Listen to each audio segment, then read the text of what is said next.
Hi friends, ಹೇಗಿದ್ದೀರಾ ಎಲ್ಲರೂ? ಚೆನ್ನಾಗಿದ್ದೀರಾ? ನಾನು ಕೂಡ ಚೆನ್ನಾಗಿದ್ದೀನಿ. Welcome back to Gayathri Girish Kannada vlogs. ಹೇಗಿದ್ದೀರಾ ಎಲ್ಲರೂ? ಸೊ ಇವತ್ತು ಬಂದು ಮಂಗಳವಾರ ಈವ್ನಿಂಗ್ ವ್ಲಾಗ್ನ ಸ್ಟಾರ್ಟ್ ಮಾಡಿದ್ದೀನಿ. ಇವಾಗ ಟೈಮ್ ಬಂದು 4:15 ಆಗಿದೆ. ಸೊ ಸ್ವಲ್ಪ ಆಚೆ ಹೋಗೋದಿದೆ. ಆಚೆ ಹೋಗಿ ಲಗೇಜ್ ಬ್ಯಾಗು ಸ್ವಲ್ಪ ಏನೇನೋ ಐಟಮ್ಸ್ ಬೇಕೋ ಅದನ್ನೆಲ್ಲ ತೊಗೊಂಬರ್ಬೇಕು. ಶನಿವಾರ ಊರಿಗೆ ಹೋಗ್ತೀನಿ, ಅಮ್ಮ ಊರಿಗೆ. ಸೊ ಹಂಗಾಗಿ ಎಲ್ಲ ತೊಗೊಂಬರ್ಬೇಕು. ನೆಕ್ಸ್ಟ್ ಇನ್ನು ಅದಾದಮೇಲೆ ಒಬ್ಬಟ್ಟು ಮಾಡ್ಕೊಳ್ಳೋಣ ಅಂತೇಳ್ಬಿಟ್ಟು ಅಂದ್ಕೊಂಡಿದ್ದೀನಿ. ಇವಾಗ ಬಂದು ಒಬ್ಬಟ್ಟು ಮಾಡಿ ಹಾಗೆ ಒಬ್ಬಟ್ಟು ರಸ ಮಾಡಬೇಕು. ಆ ರೆಸಿಪಿನ ಕೂಡ ನಿಮ್ಮ ಜೊತೆ ಶೇರ್ ಮಾಡಿ. ಹಾಗೆ ನನ್ನ ಚಾನಲ್ನ ಸಬ್ಸ್ಕ್ರೈಬ್ ಮಾಡ್ಕೊಳ್ಳಿ. ಹೀಗೆ ಸಪೋರ್ಟ್ ಮಾಡ್ತಾಯಿರಿ ಅಂತ ಕೇಳ್ತಾ ಇವತ್ತಿನ ವ್ಲಾಗ್ನ ಸ್ಟಾರ್ಟ್ ಮಾಡೋಣ. ನೋಡೋಣ ಹೇಗೆ ಹೋಗುತ್ತೆ ಏನು ವ್ಲಾಗು ಅಂತೇಳ್ಬಿಟ್ಟು. ಸೊ ಇವಾಗ ಹೋಗೋಣ ಬನ್ನಿ. ಸೊ ಈಗ ಹೋಗ್ತಾ ಇದ್ದೀವಿ. ಇಲ್ಲೇ ಇರೋದು, ಮನೆ ಪಕ್ಕದಲ್ಲೇ.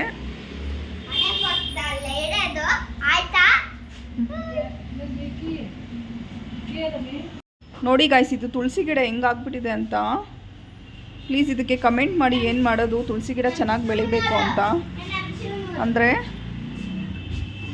ಇನ್ನೆಲ್ಲನೂ ಚೆನ್ನಾಗಿದೆ, ತುಳಸಿ ಗಿಡ ಮಾತ್ರ ಹೆಂಗಾಗ್ಬಿಟ್ಟಿದೆ.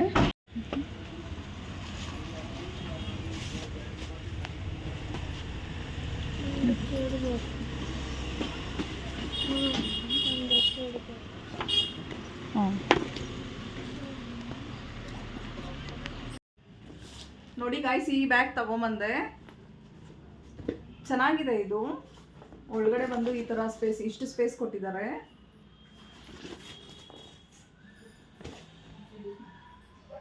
ಸೊ ಇದು ಬಂದು ನನಗೆ 500 ಹೇಳಿದ್ದು, ನಾನು 300 ಕೊಟ್ಟು ತೊಗೊಂಬಂದೆ. ಪರವಾಗಿಲ್ವಾ, ವರ್ತಿಟ್ಟ ಅಂತ ನನಗೆ ಕಮೆಂಟ್ ಮಾಡಿ ತಿಳಿಸಿ. ಸೊ ನನಗಂತೂ ಚೆನ್ನಾಗಿ ಇಷ್ಟ ಆಯಿತು. ಇಲ್ಲ ಆನ್ಲೈನಲ್ಲೂ ಅಷ್ಟೇ ಇನ್ನು. ಸೊ ಹಂಗಾಗಿ ಇಲ್ಲೇ ಮನೆ ಪಕ್ಕದಲ್ಲಿ ಇತ್ತಲ್ವ, ಸೊ ಹಂಗಾಗಿ ಹೋಗಿ ತೊಗೊಂಬಂದೆ. ಸೊ ಮನೇಲಿ ದೊಡ್ಡದಿದೆ, ಒಂದು 2-3 ಬ್ಯಾಗ್ ಇದೆ. ಬಟ್ ಅದು ತುಂಬ ದೊಡ್ಡದು ಅಂತ ಹೇಳ್ಬಿಟ್ಟು ಒಂದು ಟ್ರಾವೆಲ್ ಬ್ಯಾಗು ಮತ್ತು ಇನ್ನೊಂದು ಲಗೇಜ್ ಬ್ಯಾಗ್ ಇದೆ. ಅದು ತುಂಬ ದೊಡ್ಡದು ಅಂತ ಹೇಳ್ಬಿಟ್ಟು ನಾನು ಇದನ್ನು ತೊಗೊಂಬಂದೆ. ಬರೀ ಇದರಲ್ಲಿ ಮಾತ್ರ ನಂದು ಏನಿದೆ ಪ್ರಾಡಕ್ಟ್ಸು ಅದನ್ನು ಮಾತ್ರ ಇಟ್ಕೊಳ್ಳೋಣ ಅಂತ ಹೇಳ್ಬಿಟ್ಟು ಇದನ್ನು ಹೋಗಿ ತೊಗೊಂಬಂದಿದ್ದು ನಾನು. ಬರೀ ಬೇಬಿ ಪ್ರಾಡಕ್ಟ್ಸು ಮತ್ತು ನಂದು ಏನಿದೆ ಅದನ್ನು ಮಾತ್ರ ಇಟ್ಕೋಬೇಕು ಅಂತ ಹೇಳ್ಬಿಟ್ಟು ಇದನ್ನು ಹೋಗಿ ತೊಗೊಂಬಂದೆ. ಇನ್ನೊಂದು ಡಿಮಾರ್ಟಲ್ಲಿ ತೊಗೊಂಬಂದಿದೆ, ಅದು ಕೂಡ ಚೆನ್ನಾಗಿದೆ, ಅದು ತುಂಬ ದೊಡ್ಡದು. ಸೊ ಹಂಗಾಗಿ ಇದನ್ನು ಇನ್ನೂ ಒಂದು ತೊಗೊಂಬಂದೆ. ನೆಕ್ಸ್ಟ್ ಇನ್ನು ನಾನು ಔಟ್ಸೈಡಿಂದ ಬರೋಷ್ಟೊತ್ತಿಗೆ 5:30 ಆಗೋಗಿತ್ತು. ನನಗಿನ್ನೂ ಸ್ವಲ್ಪ ಪ್ರಾಡಕ್ಟ್ಸ್ ಎಲ್ಲ ಬೇಕಾಗಿತ್ತು. ಬಟ್ ನನಗೆ ಅಲ್ಲಿ ಬ್ಯಾಗ್ ಮಾತ್ರ ಸಿಕ್ತು ಅಷ್ಟೇ, ಇನ್ನೇನು ಸಿಗಲಿಲ್ಲ. ನನಗೂ ಇನ್ನೂ ಫುಲ್ ಟಯರ್ಡ್ ಆಗಿದ್ದೆ ಅಲ್ವಾ, ಸೊ ಹಂಗಾಗಿ ಮನೆಗೆ ಬಂದುಬಿಟ್ಟೆ. ಸೊ ಬಂದು ನಾನಿಲ್ಲಿ ಒಬ್ಬಟ್ಟಿಗೆ ಅಂತೇಳ್ಬಿಟ್ಟು ಹಿಟ್ಟನ್ನ ಕಲಿಸ್ಕೊತಾ ಇದ್ದೀನಿ. ಅಂದರೆ ನಾನು ಯಾವ ಥರ ಕಲಿಸ್ಕೊತೀನಿ ಅಂತೇಳ್ಬಿಟ್ಟು ನಿಮ್ಮ ಜೊತೆ ಶೇರ್ ಮಾಡ್ತಾಯಿದ್ದೀನಿ. ನೋಡಿ, ನೀವು ಏನಾದರೂ ಈ ಥರ ಫಾಲೋ ಮಾಡಿದ್ರೆ ಒಬ್ಬಟ್ಟು ತುಂಬಾ ಚೆನ್ನಾಗಿ ಬರುತ್ತೆ. ಇಲ್ಲಿ ನೋಡಿ, ನಂಗೆ ಎಷ್ಟು ಬೇಕೋ ಅಷ್ಟು ಹಿಟ್ಟನ್ನ ಸೇರಿಸ್ಕೊಂಡು ಅದಕ್ಕೆ ಸ್ವಲ್ಪ ಉಪ್ಪು ಹಾಗೆ ಲೈಟಾಗಿ ಸ್ವಲ್ಪ ಅರಿಶಿನ ಸೇರಿಸ್ಕೊಂಡು ಈ ಥರ ಕಲಿಸ್ಕೊತಾ ಇದ್ದೀನಿ. ಅಂದರೆ ನಿಮ್ಗೆ ಹಿಟ್ಟು ಎಷ್ಟು ಬೇಕೋ ಅಷ್ಟು ನೋಡ್ಕೊಂಡು ಹಾಕ್ಕೊಳ್ಳಿ. ನನಗಿಷ್ಟು ಸಾಕಾಗತ್ತೆ. ಅಂದರೆ ನಮ್ಮಮ್ಮ ನಮ್ಮಪ್ಪ ಬಂದಿರೋದ್ರಿಂದ ನಾನು ಒಬ್ಬಟ್ಟು ರೆಸಿಪಿನ ಮಾಡಿಕೊಂಡೆ.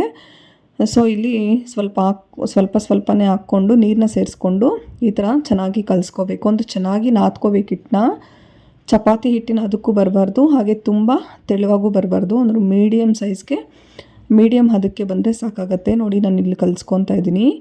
ಈಗ ಕಲಿಸ್ಕೊಂಡಿದ್ದಾಯಿತು. ಅದಕ್ಕೆ ಜಾಸ್ತಿ ಎಣ್ಣೆನ ಸೇರಿಸ್ಕೊಂಡು ಅದನ್ನು ಚೆನ್ನಾಗಿ ನಾದ್ಕೋಬೇಕು. ಈ ಥರ ನಾದ್ಕೊಂಡಿದ್ದಾದಮೇಲೆ ಈ ಹಿಟ್ಟು ಈ ಥರ ರೆಡಿ ಆಗುತ್ತೆ. ನಾನು ನಿಮಗೆ ತೋರಿಸ್ತಾ ಇದ್ದೀನಿ ನೋಡಿ, ಈ ಕನ್ಸಿಸ್ಟೆನ್ಸಿ ಸಾಕಾಗತ್ತೆ. ನೆಕ್ಸ್ಟ್ ಇನ್ನು ಅದಾದಮೇಲೆ ಒಂದು ಪಾತ್ರೆಗೆ 1-2 ಲೋಟ ಆಗೋಷ್ಟು ನಾನು ಬೇಳೆನ ತೊಗೊಂಡೆ. ನಿಮ್ಗೆ ಎಷ್ಟು ಬೇಕೋ ಅಷ್ಟು ಬೇಳೆನ ನೀವು ಸೇರಿಸ್ಕೊಳ್ಳಿ. ನಾನಿಲ್ಲಿ ಒಂದು ಪಾತ್ರೆಗೆ ನೀರನ್ನ ಸೇರಿಸ್ಕೊಂಡು ನೀರು ಕಾದಾದ ನಂತರ ಬೇಳೆನ ಹಾಕ್ಕೊತಾ ಇದ್ದೀನಿ. ನಾನು ಡೈರೆಕ್ಟಾಗಿ ನಾನು ಬೇಳೆನ ಹಂಗೆ ಹಾಕ್ಕೊಳ್ಳೋದಿಲ್ಲ. ಹಂಗೆ ಹಾಕೋದ್ರಿಂದ ಏನಾಗುತ್ತೆ ಅಂತಂದರೆ ಅದು ಒಂಥರ ಬೇಳೆ ಚೆನ್ನಾಗಿ ಬೆಂದ್ಕೊಳ್ಳಲ್ಲ. ಸೊ ಹಂಗಾಗಿ ನೀರು ಕಾದಾದ ನಂತರ ಬೇಳೆನ ನೀಟಾಗಿ ತೊಳ್ಕೊಂಡು ಅದನ್ನು ಸೇರಿಸ್ಕೊಂಡು ಈಗ ಇಲ್ಲಿ ಬೇಯಿಸ್ಕೊತಾ ಇದ್ದೀನಿ ಬೇಳೆನ. ಅಂದರೆ ಬೇಳೆ ಯಾವ ಥರ ಬೇಯಬೇಕು ಅಂತಂದರೆ ನಮಗೆ ಚೆನ್ನಾಗಿ 2 ಹೋಲ್ ಥರ ಆಗಬೇಕು ನಮಗೆ. ಅಂದರೆ ಜಾಸ್ತಿ ನುಣ್ಣಕ್ಕೂ ಆಗಬಾರ್ದು, ಹಾಗೆ ಸ್ವಲ್ಪ ಗಟ್ಟಿಯಾಗೂ ಇರಬಾರ್ದು. ಮೀಡಿಯಮ್ ಆಗಿ ನಿಮ್ಗೆ ಗೊತ್ತಾಗುತ್ತೆ ಯಾವ ಥರ ಬೆಂದಿದೆ ಬೇಳೆ ಅಂತೇಳ್ಬಿಟ್ಟು. ನಾನು ಆವಾಗಲೇ ತೋರಿಸಿದ್ನಲ್ವ, ಆ ಥರ ಬೇಯ್ಕೊಂಡ್ರೆ ಸಾಕಾಗತ್ತೆ. ನೆಕ್ಸ್ಟ್ ಅದಾದಮೇಲೆ ನಾನಿಲ್ಲಿ ಬೇಳೆನ ಒಂದು ಬಾಣಲಿಗೆ ಸೇರಿಸ್ಕೊಂಡು ಸ್ಟವ್ನ ಆನ್ ಮಾಡಿಕೊಂಡು ಬೆಲ್ಲನ ಕೂಡ ಸೇರಿಸ್ಕೊತಾ ಇದ್ದೀನಿ. ನಾವೇನು ಬೇಳೆ ಯಾವ ಗ್ಲಾಸಲ್ಲಿ ತೊಗೊಂಡಿರ್ತೀವೋ ಆ ಗ್ಲಾಸಲ್ಲಿ ನಾನು 2 ಗ್ಲಾಸ್ ಆಗೋಷ್ಟು ಬೇಳೆನ ತೊಗೊಂಡಿದ್ದೆ. ಹಾಗೆ 3 ಲೋಟ ಆಗೋಷ್ಟು ಬೆಲ್ಲನ ತೊಗೊಂಡಿದ್ದೀನಿ. ಅಂದರೆ 4 ಲೋಟ ಆಗೋಷ್ಟು ತೊಗೊಂಡ್ರೆ ಏನಾಗ್ಬಿಡುತ್ತೆ ಅಂದರೆ ಫುಲ್ಲು ಸ್ವೀಟ್ ಆಗಿಬಿಡುತ್ತೆ. ನಮ್ಮ ಮನೇಲಿ ಸ್ವೀಟ್ ಅಷ್ಟು ತಿನ್ನಲ್ಲ. ನಿಮಗೆ ಸ್ವೀಟ್ ಎಷ್ಟು ಬೇಕೋ ಅಷ್ಟು ನೋಡ್ಕೊಂಡು ಸೇರಿಸ್ಕೊಳ್ಳಿ. ನೀವು ಬೇಕಾದರೆ ಸಮ ಪ್ರಮಾಣದಲ್ಲೂ ಸೇರಿಸ್ಕೋಬೋದು. ನಾನಿಲ್ಲಿ 2 ಲೋಟ ಬೇಳೆಗೆ 3 ಲೋಟ ಆಗುವಷ್ಟು ಬೇಳೆನ ಈ ಥರ ಸೇರಿಸ್ಕೊಂಡು ಚೆನ್ನಾಗಿ ಅದನ್ನು ಮಿಕ್ಸ್ ಮಾಡ್ಕೊತಾ ಇದ್ದೀನಿ. ಅಂದರೆ ಬೆಲ್ಲ ಕರಗೋ ಥರ ಚೆನ್ನಾಗಿ ಅದನ್ನು ಮಿಕ್ಸ್ ಮಾಡ್ಕೋಬೇಕು. ಈ ಥರ ಮಿಕ್ಸ್ ಮಾಡಿಕೊಂಡ್ರೆ ಹೂರಣ ತುಂಬ ಸಾಫ್ಟಾಗಿ ಹಾಗೆ ಹೂವಿನ ಥರ ಬರುತ್ತೆ, ತುಂಬಾ ಚೆನ್ನಾಗಿ ಆಗುತ್ತೆ ಒಬ್ಬಟ್ಟು. ನೆಕ್ಸ್ಟ್ ಅದಾದಮೇಲೆ 1 ಟೇಬಲ್ ಸ್ಪೂನ್ ಆಗುವಷ್ಟು ಏಲಕ್ಕಿ ಪುಡಿನ ಸೇರಿಸ್ಕೊಂಡು ಅದನ್ನು ಸಹ ಚೆನ್ನಾಗಿ ಮಿಕ್ಸ್ ಮಾಡಿಕೊಂಡೆ. ಈ ಥರ ಮಿಕ್ಸ್ ಮಾಡ್ಕೊತ ಬೆಲ್ಲ ಎಲ್ಲ ಚೆನ್ನಾಗಿ ಕರಗತ್ತೆ ನೋಡಿ. ಈ ಥರ ಮಾಡಿಕೊಂಡ್ರೆ ಒಬ್ಬಟ್ಟು ತುಂಬಾ ಪರ್ಫೆಕ್ಟಾಗಿ ಬರುತ್ತೆ. ಹಾಗೆ ತುಂಬ ನಮಗೆ ಮದುವೆ ಮನೆಯಲ್ಲಿ ಯಾವ ಥರ ಹಾಕಿರ್ತಾರೆ ಅಂದರೆ ಫುಲ್ ಸಾಫ್ಟಾಗಿ ಆ ಥರ ಬರುತ್ತೆ, ಫುಲ್ಲು ತೆಳುವಾಗಿ ಯಾವ ಥರ ಬರುತ್ತೆ ಆ ಥರ ಬಂದಿರುತ್ತೆ ಒಬ್ಬಟ್ಟು. ತುಂಬಾ ಚೆನ್ನಾಗಿರುತ್ತೆ. ಒಂದು ಸಲ ನೀವು ಈ ಮೆಥಡಲ್ಲಿ ಟ್ರೈ ಮಾಡಿ. ಈ ಥರ ಸೇರಿಸ್ಕೊಂಡು ಬೆಲ್ಲ ನೀಟಾಗಿ ಒಂಚೂರು ಗಂಟಿಲ್ಲದೆ ಇರೋ ಥರ ಕಲಿಸ್ಕೋಬೇಕು. ನನಗೂ ಸ್ಟಾರ್ಟಿಂಗಲ್ಲಿ ಏನು ಬರ್ತಾ ಇರಲಿಲ್ಲ ಒಬ್ಬಟ್ಟು ಮಾಡೋದು, ಬಟ್ ಈ ನಡುವೆ ತುಂಬಾ ಚೆನ್ನಾಗಿರುತ್ತೆ ಒಬ್ಬಟ್ಟು. ಸೊ ಚೆನ್ನಾಗಿ ಮಾಡ್ಕೊತೀನಿ. ಸೊ ಈ ಥರ ಕಲಿಸ್ಕೊಂಡು ಬೆಲ್ಲ ಎಲ್ಲ ಕರಗಿದ್ದಾದ ನಂತರ ಅದನ್ನು ಸೈಡ್ಗೆ ಎತ್ತಿಟ್ಕೋಬೇಕು. ಈಗ ಅದೆಲ್ಲ ತಣ್ಣಗಾಗಿದ್ದ ನಂತರ ಮಿಕ್ಸಿ ಜಾರ್ಗೆ ಸೇರಿಸ್ಕೊಂಡು ರುಬ್ಕೊತಾ ಇದ್ದೀನಿ. ನೋಡಿ ಎಷ್ಟು ಚೆನ್ನಾಗಿ ಬಂದಿರುತ್ತೆ ಹೂರಣ ಅಂತೇಳ್ಬಿಟ್ಟು. ನೋಡಿ ಇಲ್ಲಿ ರುಬ್ಕೊಂಬಂದೆ, ತುಂಬಾ ಚೆನ್ನಾಗಿ ಬಂದಿರುತ್ತೆ. ಅಂದರೆ ನಮಗೆ ಕಲಿಸ್ಕೊಳ್ಳೋವಾಗ ಸ್ವಲ್ಪ ನೀರು ಅನಿಸುತ್ತೆ, ಬಟ್ ರುಬ್ಕೊಂಡಿದ್ದಾದಮೇಲೆ ತುಂಬಾ ಚೆನ್ನಾಗಿ ಬಂದಿರುತ್ತೆ. ನೋಡಿ ಒಂಚೂರು ನೀರು ಇಲ್ಲದೆ ಇರೋ ಥರ ಎಷ್ಟು ಚೆನ್ನಾಗಿ ಎಷ್ಟು ಸಾಫ್ಟಾಗಿ ಬಂದಿದೆ ಅಂತ ನಾನು ನಿಮಗೆ ತೋರಿಸ್ತಾ ಇದ್ದೀನಿ. ನೋಡಿ ಯಾವ ಥರ ಬಂದಿದೆ ಹೂರಣ ಅಂತೇಳ್ಬಿಟ್ಟು. ನೋಡಿ ಈ ಕನ್ಸಿಸ್ಟೆನ್ಸಿ ಸಾಕಾಗುತ್ತೆ ನಮಗೆ. ಒಬ್ಬಟ್ಟು ತುಂಬಾ ಚೆನ್ನಾಗಿ ಮಾಡ್ಕೋಬೋದು ಈ ಥರ ಇದ್ದರೆ. ಸೊ ಇವಾಗ ಅದನ್ನೆಲ್ಲ ಸೇರಿಸ್ಕೊಂಡು ನನಗಿಲ್ಲಿ 3 ರೌಂಡ್ ಆಗೋಷ್ಟಾಗಿತ್ತು ಮಿಕ್ಸಿ ಜಾರ್ಗೆ. ಸೊ ಹಂಗಾಗಿ ಅದನ್ನೆಲ್ಲ ಸೇರಿಸ್ಕೊಂಡು ನೆಕ್ಸ್ಟ್ ಅದಕ್ಕೆ 1 ಕಪ್ ಆಗೋಷ್ಟು ಕಾಯಿ ತುರಿನ ಕೂಡ ಸೇರಿಸ್ಕೊತಾ ಇದ್ದೀನಿ. ನೀವು ಬೇಕಾದರೆ ಫ್ರೈ ಮಾಡ್ತೀವಲ್ವಾ ಬೇಳೆ ಮತ್ತು ಬೆಲ್ಲ, ಆವಾಗಲೇ ಬೇಕಾದರೆ ಸೇರಿಸ್ಕೋಬೋದು ಕಾಯಿ ತುರಿ, ಬಟ್ ನಾನು ಲಾಸ್ಟಲ್ಲಿ ಸೇರಿಸ್ಕೊತಾ ಇದ್ದೀನಿ. ಸೇರಿಸ್ಕೊಂಡಿದ್ದಾದಮೇಲೆ ಈಗ ಒಬ್ಬಟ್ಟು ಮಾಡ್ಕೊತಾ ಇದ್ದೀನಿ. ನೋಡಿ ಎಷ್ಟು ಚೆನ್ನಾಗಿ ಬಂದಿರುತ್ತೆ ಅಂತೇಳ್ಬಿಟ್ಟು. ಸೊ ತುಂಬಾ ಚೆನ್ನಾಗಿರುತ್ತೆ. ಐ ಹೋಪ್ ನನ್ನ ವೀಡಿಯೋಸ್ ಇಷ್ಟ ಆಗ್ತಾಯಿದೆ ಅಂದ್ಕೊತಾ ಇದ್ದೀನಿ. ಪ್ಲೀಸ್ ದಯವಿಟ್ಟು ಸಬ್ಸ್ಕ್ರೈಬ್ ಮಾಡ್ಕೊಳ್ಳಿ, ಹಾಗೆ ನಂಗೆ ಸಪೋರ್ಟ್ ಮಾಡ್ತಾಯಿರಿ. ಸೊ ನಾನು ಇನ್ನೂ ಆದಷ್ಟು ಒಳ್ಳೆ ಕಂಟೆಂಟ್ನ ಕೊಡೋದಕ್ಕೆ ಟ್ರೈ ಮಾಡ್ತೀನಿ. ಸೊ ಸಬ್ಸ್ಕ್ರೈಬ್ ಮಾಡಿಕೊಂಡು ನನ್ನ ಚಾನಲ್ನ ನೋಡಿ, ಹಾಗೆ ಸಬ್ಸ್ಕ್ರೈಬ್ ಮಾಡಿಕೊಂಡು ಪಕ್ಕದಲ್ಲಿರೋ ಬೆಲ್ ಐಕನ್ನ ಕ್ಲಿಕ್ ಮಾಡಿದ್ರೆ ನಿಮಗೆ ನೋಟಿಫಿಕೇಷನ್ ಕೂಡ ಬರುತ್ತೆ. ನಾನು ಯಾವುದಾದ್ರೂ ಹೊಸ ವೀಡಿಯೋ ಹಾಕಿದ್ರೆ ನಾನು ಹೊಸ ವೀಡಿಯೋ ಹಾಕಿದ್ದೀನಿ ಅಂತ ನಿಮ್ಗೆ ಗೊತ್ತಾಗುತ್ತೆ. ಸೊ ಆವಾಗ ನೀವು ಹೋಗಿ ನೋಡ್ಬೋದು. ಸೊ ದಯವಿಟ್ಟು ಸಬ್ಸ್ಕ್ರೈಬ್ ಮಾಡಿಕೊಂಡು ಹಾಗೆ ನೋಟಿಫಿಕೇಷನ್ ಆನ್ ಮಾಡಿಕೊಂಡು ನನ್ನ ವೀಡಿಯೋಸ್ನ ನೋಡ್ಕೊಳ್ಳಿ. ಸೊ ಇಲ್ಲಿ ನೋಡಿ ನಾನು ಮಾಡ್ಕೊತಾ ಇದ್ದೀನಿ ಎಷ್ಟು ಚೆನ್ನಾಗಿ ಬಂದಿರುತ್ತೆ ಅಂತ ಹೇಳ್ಬಿಟ್ಟು. ನೀವು ಬೇಕಾದರೆ ಬೇರೆದು ಪೇಪರ್ ಬರುತ್ತೆ ಅಲ್ವಾ, ಅಂದರೆ ಒಬ್ಬಟ್ಟು ತಟ್ಟೋ ಪೇಪರು, ಅದನ್ನು ಕೂಡ ತರಿಸಿ ಮಾಡ್ಕೋಬೋದು. ನಾನಿಲ್ಲಿ ಆಯಿಲ್ ಪ್ಯಾಕೆಟ್ನ ಕಟ್ ಮಾಡಿಬಿಟ್ಟು ಸಮ ಪ್ರಮಾಣದಲ್ಲಿ ಕಟ್ ಮಾಡಿಬಿಟ್ಟು ಅದ್ರ ಮೇಲೇ ಒಬ್ಬಟ್ಟು ತಟ್ಕೊಂಡು ಹಾಕ್ಕೊತಾ ಇದ್ದೀನಿ. ಅದ್ರ ಮೇಲೆ ತುಂಬ ಚೆನ್ನಾಗಿ ಬರುತ್ತೆ ಆಯಿಲ್ ಪ್ಯಾಕೆಟ್ ಮೇಲೆ. ನನಗೆ ಬೇರೆ ಪೇಪರ್ಸ್ ಎಲ್ಲ ಇಷ್ಟ ಆಗೋಲ್ಲ.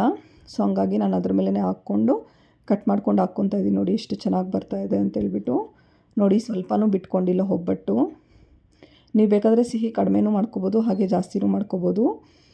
ಅಂದರೆ ನಿಮಗೆ ಬೆಲ್ಲದ ಕನ್ಸಿಸ್ಟೆನ್ಸಿ ನೋಡ್ಕೊಂಡು ಹಾಕ್ಕೊಳ್ಳಿ. ನಿಮ್ಮ ಮನೇಲಿ ಜಾಸ್ತಿ ತಿನ್ನಲ್ಲ ಬೆಲ್ಲ ಅಂತಂದರೆ ಕಡಿಮೆ ಹಾಕ್ಕೊಳ್ಳಿ, ಜಾಸ್ತಿ ಬೇಕು ಅಂತಂದರೆ ಜಾಸ್ತಿನೂ ಹಾಕ್ಕೋಬೋದು. ತುಪ್ಪ ಹಾಕ್ಕೊಂಡು ತಿಂದರೆ ಅಂತೂ ಸಖತ್ತಾಗಿರುತ್ತೆ ಟೇಸ್ಟು. ನೋಡಿ ಈಗ ತಿರುಗಿಸ್ಕೊತಾ ಇದ್ದೀನಿ ಎಷ್ಟು ಸಾಫ್ಟಾಗಿ ಎಷ್ಟು ತೆಳುವಾಗಿದೆ ಅಂತ.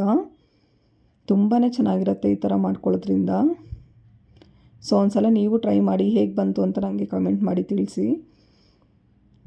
ಆಲ್ಮೋಸ್ಟ್ ಎಲ್ರಿಗೂ ಬರುತ್ತೆ ಒಬ್ಬಟ್ಟು ಮಾಡೋದು, ಬಟ್ ನಾನು ಯಾವ ಥರ ಮಾಡ್ತೀನಿ ಅಂತ ಹೇಳ್ಬಿಟ್ಟು ನಿಮ್ಮ ಜೊತೆ ಶೇರ್ ಮಾಡ್ತಾಯಿದ್ದೀನಿ ಅಷ್ಟೇ. ನೋಡಿ ಈ ಥರ ಮಾಡಿಕೊಂಡು ಈಗ ತಿರುಗಿಸ್ಕೊತಾ ಇದ್ದೀನಿ. ನೋಡಿ ನನಗೆ ಊರಿಂದ ಅಪ್ಪ ಅಮ್ಮ ಬಂದಿರೋದ್ರಿಂದ ನಾವು ಆಲ್ಮೋಸ್ಟ್ 5-6 ಜನ ಇದ್ವಿ. ಸೊ ಹಂಗಾಗಿ ನಾನು ಸ್ವಲ್ಪ ಜಾಸ್ತಿ ಕನ್ಸಿಸ್ಟೆನ್ಸಿಯಲ್ಲೇ ಮಾಡಿಕೊಂಡೆ. ಹಾಗೆ ಒಬ್ಬಟ್ಟು ರಸನ ಕೂಡ ಮಾಡ್ಕೊಂಡಿದ್ದೀನಿ, ಆ ರೆಸಿಪಿನ ಕೂಡ ನಿಮ್ಮ ಜೊತೆ ಶೇರ್ ಮಾಡ್ತೀನಿ. ನೆಕ್ಸ್ಟು ಇನ್ನೊಂದು ಹಾಕ್ಕೊತಾ ಇದ್ದೀನಿ ನೋಡಿ.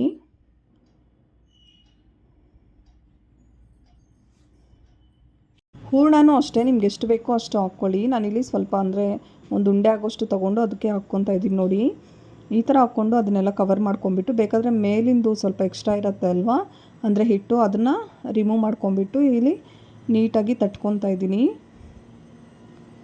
ಈ ಥರ ಮಾಡಿಕೊಂಡ್ರೆ ಸ್ವಲ್ಪನೂ ಬಿಟ್ಕೊಳ್ಳಲ್ಲ, ತುಂಬಾ ಚೆನ್ನಾಗಿರುತ್ತೆ ಒಬ್ಬಟ್ಟು. ಆರಾಮಾಗಿ ಕೈಯಲ್ಲೇ ತಟ್ಕೊಂಡು ಮಾಡ್ಕೋಬೋದು. ಕೆಲವರು ಅದ್ರ ಮೇಲೆ ಪೇಪರ್ ಹಾಕ್ಬಿಟ್ಟು ಫುಲ್ಲೆಲ್ಲ ನೀಟಾಗಿ ಇದು ಮಾಡ್ಕೊತಾರೆ, ಅಂದರೆ ತಟ್ಕೊತಾರೆ. ಬಟ್ ನಾನು ಆ ಥರ ಏನೂ ಮಾಡ್ತಾಯಿಲ್ಲ. ನನಗೆ ಈ ಥರನೇ ಸ್ವಲ್ಪ ಕನ್ವೀನಿಯೆಂಟಾಗಿರೋದ್ರಿಂದ ನಾನು ಈ ಥರನೇ ಮಾಡ್ಕೊತೀನಿ. ಈಗ ನೋಡಿ ಎಣ್ಣೆ ಸ್ವಲ್ಪ ಸೇರಿಸ್ಕೊಂಡು ಬೇಯಿಸ್ಕೊತಾ ಇದ್ದೀನಿ ಎಷ್ಟು ಚೆನ್ನಾಗಿ ಬೇಯ್ತಾ ಇದೆ ಅಂತೇಳ್ಬಿಟ್ಟು. ತುಂಬಾ ಚೆನ್ನಾಗಿತ್ತು ಟೇಸ್ಟ್ ಅಂತೂ.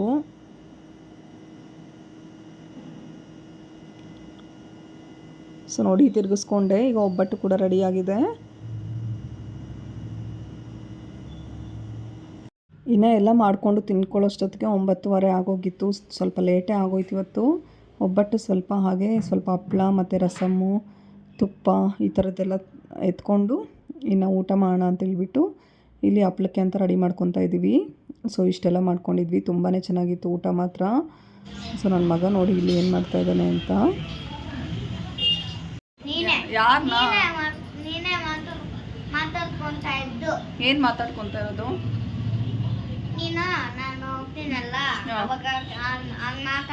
ಹೌದಾ? ಅಪ್ಪು ಏನೇನು ಮಾಡಿದ್ದೀನಿ ಇವಾಗ ಸ್ಪೆಷಲ್ಲು? ಏನಿವತ್ತು ನಮ್ಮ ಮನೇಲಿ ಸ್ಪೆಷಲ್ಲು? ಚಪಾತಿ. ಚಪಾತಿ ಅಲ್ಲ, ಅದು ಒಬ್ಬಟ್ಟು. ಒಬ್ಬಟ್ಟು ಅಲ್ಲ, ಒಬ್ಬಟ್ಟು ರೈಸು ರಸಮ್ಮು ಮತ್ತೆ ಹಪ್ಳ. ಇನ್ಯಾರು? ಟೇಸ್ಟ್ ಮಾಡು ಒಬ್ಬಟ್ಟು ಹೆಂಗಿದೆ ಅಂತ.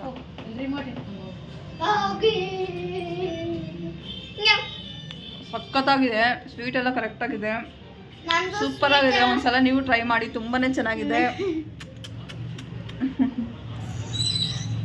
ಇದಾಗಿತ್ತು ಇವತ್ತಿನ ವಿಡಿಯೋ. ಪ್ಲೀಸ್ ಲೈಕ್ ಮಾಡಿ, ಶೇರ್ ಮಾಡಿ, ಹಾಗೆ ನನ್ನ ಚಾನಲ್ನ ಸಬ್ಸ್ಕ್ರೈಬ್ ಮಾಡ್ಕೊಳ್ಳಿ. ಹಾಗೆ ಪಕ್ಕದಲ್ಲಿರೋ ಬೆಲ್ ಐಕಾನ್ನ ಕ್ಲಿಕ್ ಮಾಡಿ, ನೋಟಿಫಿಕೇಷನ್ ಬರುತ್ತೆ. ಸೊ ನೀವು ಬೇಗ ನನ್ನ ವಿಡಿಯೋಸ್ನ ನೋಡ್ಬೋದು. ಸೊ ಇಷ್ಟು ಹೇಳ್ತಾ ಮುಂದಿನ ವ್ಲಾಗಲ್ಲಿ ಸಿಗೋಣ. Thank you.